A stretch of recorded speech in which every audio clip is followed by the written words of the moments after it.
दिल्ली में आलूगी की सतह में इजाफा देखा जा रहा है। कभी उतार चढ़ाव भी देखा जाता है, लेकिन आज ये बताया गया है कि एयर क्वालिटी इंडेक्स तकरीबन 260 के आसपास पाया गया है।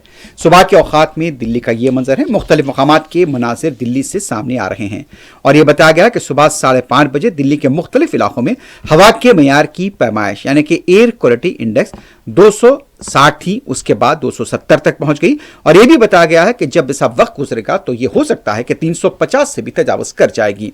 और लोगों में एक तरह की बेचैनी है, चूंकि अब दीपावली करीब है। इस सिलसिले में कहा जाता है कि जैसे जैसे दीपावली करीब आएगी और खास तौर पर दीपावली के बाद इसमें और भी इजाफा हो सकता है।